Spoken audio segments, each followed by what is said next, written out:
అసలు నేను ఇంకా ఎంత అమాయకంగా ఉండేదంటే డిగ్రీ చదువుతున్న రోజుల్లో సినిమాలంటే ఆడిషను, ఆఫీస్ ఇదంతా తెలీదు.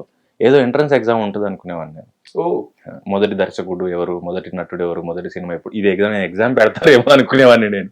తర్వాత రియలైజ్ అయ్యా ఇదంతా కాదు, ఆడిషన్లు ఉంటాయి, ఆఫీసులు ఉంటాయి, ఇలాగా అక్కడికి వెళ్ళి డైలాగ్ చెప్పాలి. సో దానికి నాకు థియేటర్ ఆర్ట్స్ అనేది హెల్ప్ అయింది కదా మరి. సో అక్కడి నుంచి డబ్బింగ్ చిన్న చిన్న వర్క్స్ వచ్చాయి, రేడియో చేస్తున్నాను. కానీ సినిమాకి తెలియదు, అప్పటికి నాకు ఆఫీసులు ఏంటో తెలియదు. మా సీనియర్స్ అక్కడో ఇక్కడ యాక్ట్ చేస్తుండేవాళ్ళు, విరోధిలో కొంతమంది యాక్ట్ చేశారు. తర్వాత మా సీనియర్ అన్న సారాయి వీర్రాజుకు వర్క్ చేస్తున్నారు.